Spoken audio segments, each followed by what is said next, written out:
From the Triassic to the end of the Cretaceous, 66 million years ago, the oceans were ruled by a parade of massive, toothy apex predators that devoured prey as big, if not bigger, than themselves. Thalattoarchon was straight up the boss of the Triassic seas, an apex predator that used its sharp teeth to take down some seriously big marine reptiles. Fossil evidence from the Favret Formation shows that it had plenty of tasty, larger-than-life prey to munch on. Think of it like an orca today, using powerful bites to snag medium-sized marine reptiles or even juvenile ones. While the big boys, like Symbospondylus, were probably too massive to be regular targets, Thalattoarchon might have rolled with a crew, hunting in packs to take down those larger prey. This beast was a beast, no question. A massive, predatory ichthyosaur from the Middle Triassic period. Thalattoarchon, or Thalattoarchon saurophagus to be precise, was first described in 2013 after a single specimen was found in Nevada's Favret Formation. Its name literally means ruler of the seas, and the species name, Saurophagus, means lizard eater, a nod to its savage carnivorous diet. Some paleos think it fits into the Meriamosauria clade, while others toss it into the Symbospondyllidae family. Either way, it was a top-tier ocean predator that knew how to dominate the waters. As an ichthyosaur, Thalattoarchon had a body designed for swimming with flippers as limbs and a tail fin. Estimated at around 8.6 meters, or 28 feet in length, its body was long and slender, with a large head and a straight, elongated tail. Its jaws contained large teeth with two cutting edges up to 12 centimeters or 0.39 feet, perfect for attacking large prey. The species likely had a skeleton with more than 60 pre-scaral vertebrae, although missing fossil parts make precise measurements uncertain. In 2021, researchers proposed that Thalattoarchon weighed about 4.3 tons. Unlike later ichthyosaurs, it had a long, poorly developed caudal fin, as opposed to the two caudal lobes seen in more advanced species. The animal's large head was robust, with a skull estimated at 1.2 meters or 3.9 feet in length. Recognized for its bicarinate teeth and robust head, Thalattoarchon ranks as one of the earliest known aquatic megapredators. Its feeding strategy likely involved hunting smaller, live and dead marine animals, much like the great white shark. Emerging after the Permian-Triassic extinction, it represents one of the most notable predators of the Middle Triassic seas. Millions of years before the iconic carnivorous dinosaurs, like Tyrannosaurus rex and Spinosaurus aegyptiacus dominated Earth, Fasolasuchus tenax stood as one of the apex predators of the Triassic period. This nearly 10 meters or 32.8 feet long relative of modern crocodiles, recently made famous on the big screen, played a crucial role in shaping early ecosystems. Found in northwestern Argentina, Fasolasuchus is the largest known member of the Rauisuchians, a group of apex predators that ruled much of the Triassic. During this time, life was recovering from the Great Dying Extinction event, which was followed by another extinction that wiped out species like Fasolasuchus, making way for the rise of dinosaurs. The exact classification of Rauisuchians remains a mystery. Paleontologist Marcel Lacerda explains that they are a diverse group with common ancestors, but are known mostly from incomplete fossils. The term Rauisuchian is used to group species with similar traits that don't fit into other categories on the evolutionary tree. Rauisuchians are part of the Pseudosuchian branch, which also includes modern crocodiles. These creatures had some common features, including a unique hip bone joint that allowed them to walk with straight, pillar-like legs, giving them a distinct gait. Many also had osteoderms, plate-like scales made of bone that lined their backs. While most walked on all fours, some species, like Postosuchus, could have been bipedal or stood on their hind legs to catch prey. Fasolasuchus is known from 2 incomplete skeletons, including a skull with serrated teeth.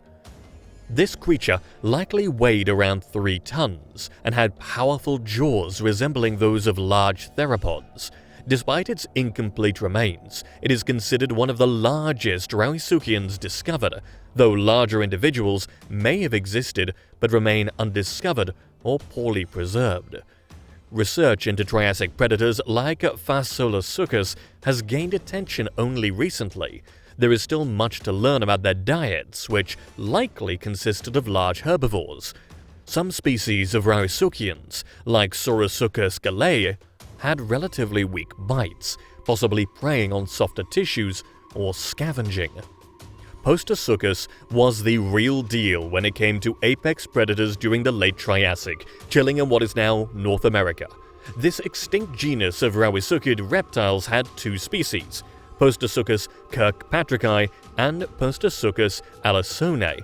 The name Postosuchus, meaning crocodile from Post, comes from Post Quarry in Texas, where tons of fossils were discovered. A big-time predator, it grew up to 5 to 6 meters or 16 to 20 feet long, with some possibly even bigger. Part of the same crew as modern crocs, Postosuchus had a tough, massive build with a deep skull and long tail. Its forelimbs were short compared to its hind limbs, meaning it was likely a biped, ready to move fast when hunting or on the prowl. With a serious bite, Postosuchus was no slouch in the carnivore game, weighing around 250 to 300 kilograms or 550 to 660 pounds, and standing about 2 meters or 6.6 feet tall at the head when upright. It was one of the largest carnivorous reptiles of the late Triassic, out there owning its territory and probably taking down anything in its way. The animal's body structure was specialized for its predatory lifestyle. It had osteoderms, thick, bony scales along its back, neck, and possibly its tail. Its pelvis structure resembled that of later carnosaurs, with a hooked pubis and rod-like ischium. The Postosuchus skull was massive and narrow at the front, widening and deepening toward the back. It had dagger-like teeth, many of which were serrated, while some grew into larger, hooked, saber-like teeth. The orbits were large, suggesting keen, long-distance vision, and its olfactory system was well developed, with elongated nostrils and the presence of Jacobson's organ, potentially giving it a heightened sense of smell. The teeth of Postosuchus were heterodont or differently shaped, with 17 in the upper jaw and over 30 in the lower jaw. It had an interesting tooth replacement system, where new teeth grew in before the old ones were completely resorbed. Postosuchus inhabited a tropical environment with ferns, gymnosperms, and cycads. Fossil evidence suggests it lived in a well-watered region. Despite some plant fossils being destroyed, the climate of the region during the late Triassic is believed to have been warm and humid. Allosaurus was a beast of a predator that ruled the late Jurassic, around 155 to 145 million years ago, growing up to 8.5 meters or 28 feet long and weighing in at around 1.7 tons, with some heavyweights tipping the scales at 2.3 tons. This guy was at the top of the food chain. But Allosaurus wasn't just some massive dinosaur. It was basically the poster child of the Jurassic period. Unlike the Cretaceous dinos you might know from Jurassic Park, like T-Rex, Velociraptors, or Triceratops, Allosaurus really embodies what the Jurassic was all about. The name Allosaurus, meaning different lizard, comes from its unique concave vertebrae, but that's just one of its quirks. Paleontologists have identified at least 3 species of Allosaurus, though its classification is still a bit of a mess, with debates going on.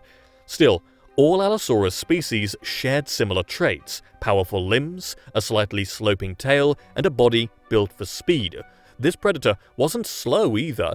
It could run at speeds up to 34 kilometers an hour or 21 miles an hour, faster than many of the plant eaters it hunted, like sauropods and stegosaurs. For a fun comparison, Olympic sprinters top out at around 37 kilometers an hour or 23 miles per hour for short sprints, meaning Allosaurus could easily leave most humans in the dust. Its arms, though shorter than its legs, were formidable. Each hand featured 3 large curved claws, perfect for grabbing and holding onto struggling prey. The tail played a crucial role too, offering balance and stability. Think of it like a tightrope walker's pole, allowing Allosaurus to make sharp turns while sprinting, turning its potentially clumsy run into a fluid and deadly chase.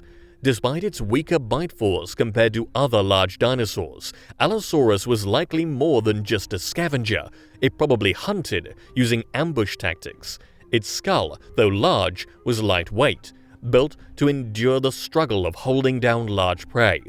Equipped with sharp, serrated teeth, it was perfect for tearing into flesh. Above its eyes were short, bony crests, possibly for display or thermoregulation. There's also speculation that Allosaurus may have been covered in scales or feathers. The Allosaurus brain resembled that of crocodiles, and its sense of smell was highly developed, though it may not have been able to interpret the odors accurately. The apex predator may have hunted in packs, but some evidence suggests it also led a solitary life, engaging in frequent physical confrontations, whether with prey or rivals. In a world shared with creatures like Stegosaurus and Diplodocus, Allosaurus ruled the food chain, a swift and fearsome predator in a land full of both peaceful giants and armored warriors. Ceratosaurus was a pretty wild theropod dinosaur from the late Jurassic period, and it's known for its horn-like feature. The species name, Ceratosaurus nasicornis, refers to that horn behind its nostrils, which makes this dinosaur stand out. As a member of the theropoda clade, it had the unusual theropod traits, like hollow bones and 3 toes on each foot.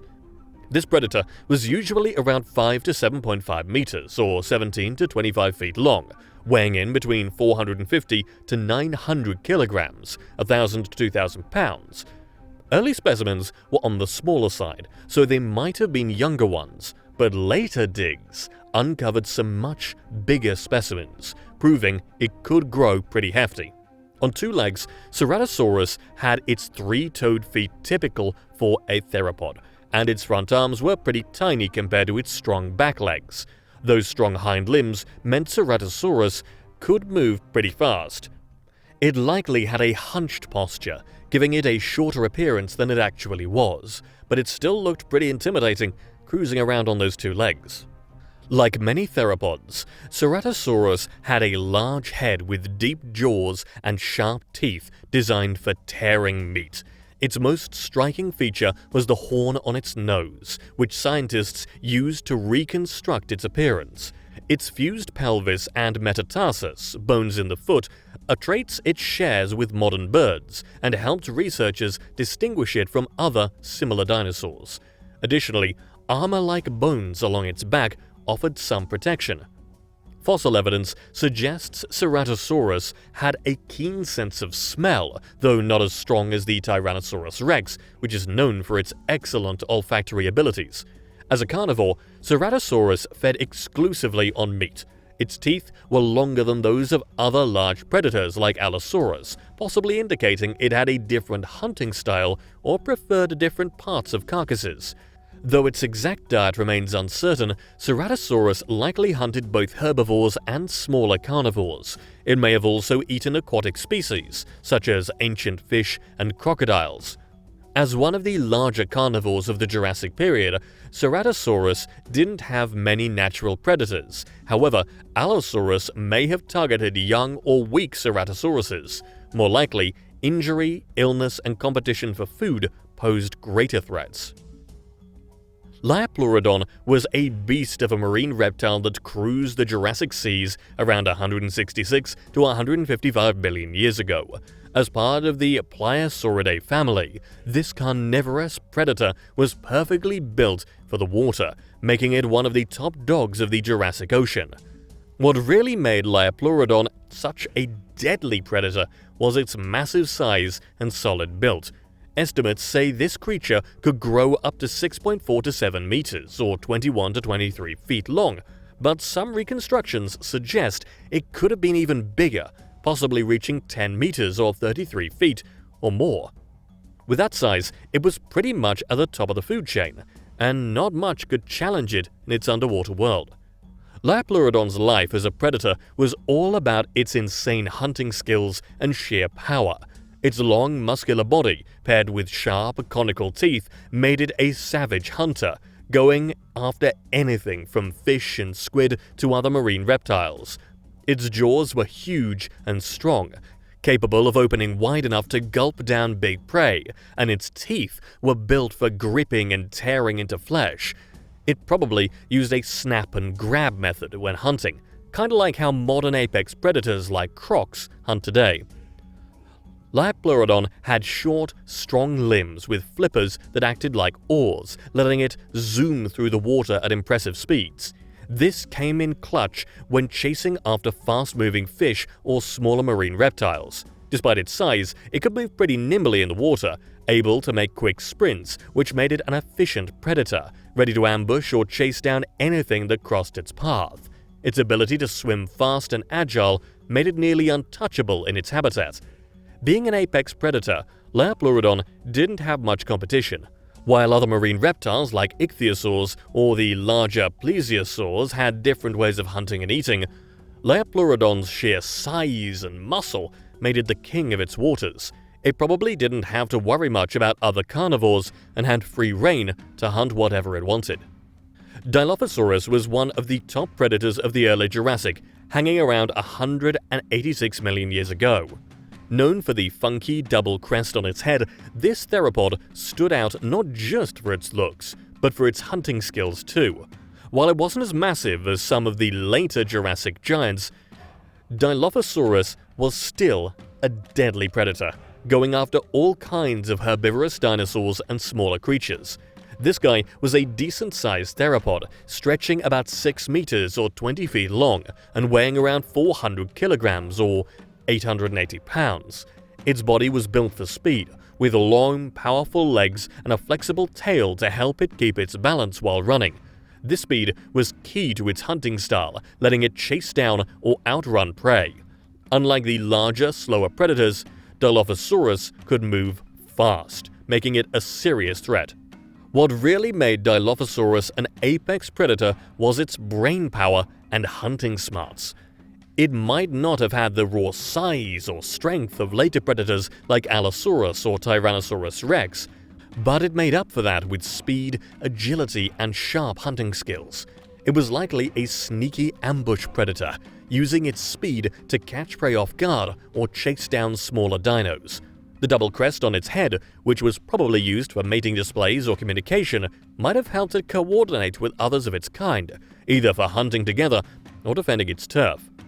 Dilophosaurus had sharp, serrated teeth, perfect for slicing into its meals. Being a carnivore, it probably fed on small to medium-sized herbivores, like prosauropods and early ornithischians, which were abundant in its area. This gave Dilophosaurus a solid food source. It might have hunted solo or in small groups, but there's no solid evidence that it hunted in packs like some of the bigger theropods did. An interesting twist in Dilophosaurus's hunting life is the possible role of its crests. Some scientists think the crests were more about social stuff, like attracting mates or scaring off rivals, than actually hunting. But who knows? It's possible the crests helped it with visual signaling, either when stalking prey or warning other predators to back off. Either way, the crests would have been an advantage, helping Dilophosaurus show who's boss in its ecosystem. On top of its hunting skills, Dilophosaurus was probably a bit of an opportunist. It might have scavenged carcasses or taken advantage of smaller prey when it could. Sure, it wasn't the biggest or the toughest predator in the Jurassic, but it was still a dominant force.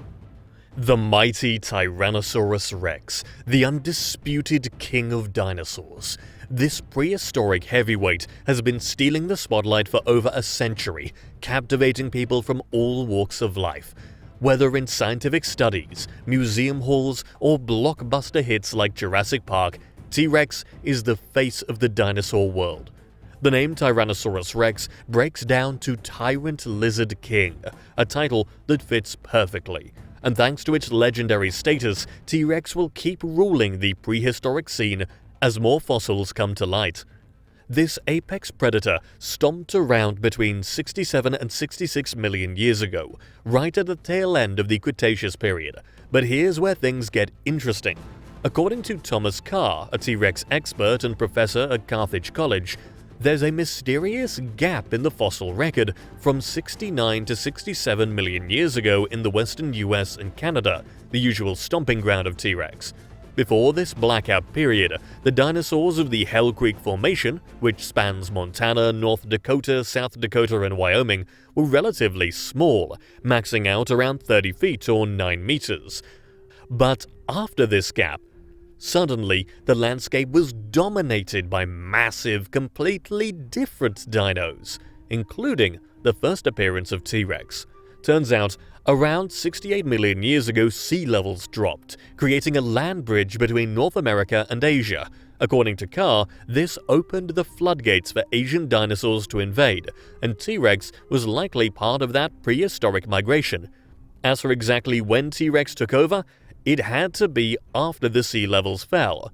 Whenever it first appeared at 68 or 67 million years ago is still up for debate. But one thing's certain.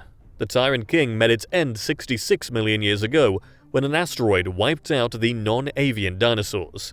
This predator was an absolute unit. One of the most famous specimens, Sue, is the most complete T-Rex fossil ever found, about 90% intact, and measures 12 meters or 41 feet long and 3.8 meters or 12.5 feet tall at the hips. Scientists estimate adult T-Rexes weighed anywhere between 6,900 to 10,450 kilograms, or 15,000 and 23,000 pounds. Basically, a bus with teeth. The biggest T-Rex ever found? A specimen named Scotty. But according to Carr, the size difference between Sue and Scotty is marginal, just a few inches here and there. One study even suggests that a fully grown T-Rex could have reached 15,000 kilograms or 33,000 pounds, which is basically elephant-tier bulk. Fossilized coprolite, dino poop, confirms that T-Rex chowed down on ornithischian or bird-hipped dinosaurs like Edmontosaurus, a duck-billed dino. Bite marks on fossils also show that Triceratops was on the menu. This thing wasn't just a scavenger, it was taking down some of the largest dinos in its ecosystem. Baby T-Rex, about 3 feet or 1 meter long at birth, likely started off munching on small prey, mammals, lizards, frogs, and baby crocs. As they grew, so did their appetite, graduating to bigger and bigger meals. T-Rex's teeth were built for bone-crunching destruction. Juveniles had up to 74 narrow blade-like teeth, while adults had around 54 massive serrated chompers that could shatter bone. And if a tooth broke, no worries.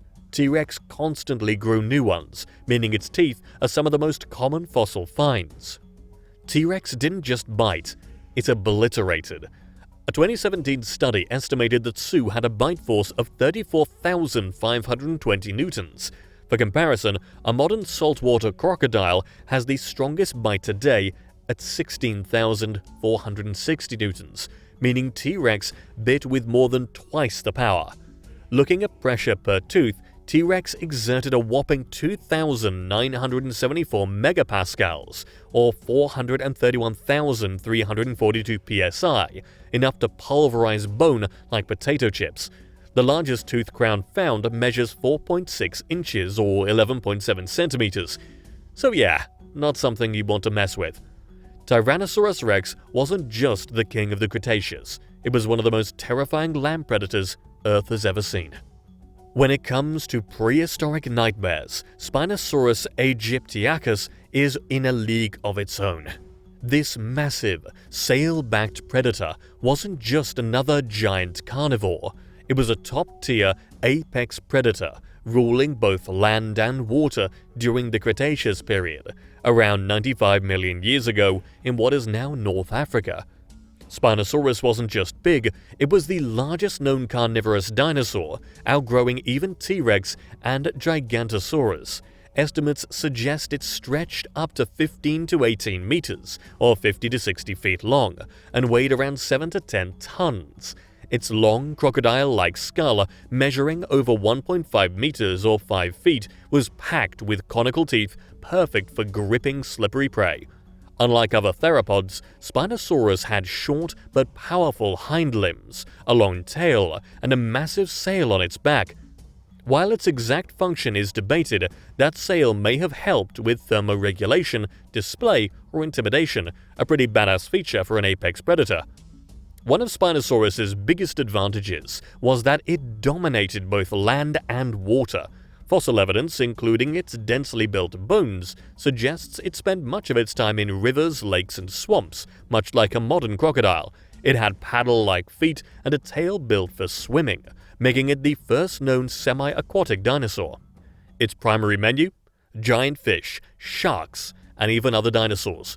The massive rivers of its time were teeming with huge coelacanths, sawfish, and lungfish, all of which Spinosaurus was perfectly designed to hunt.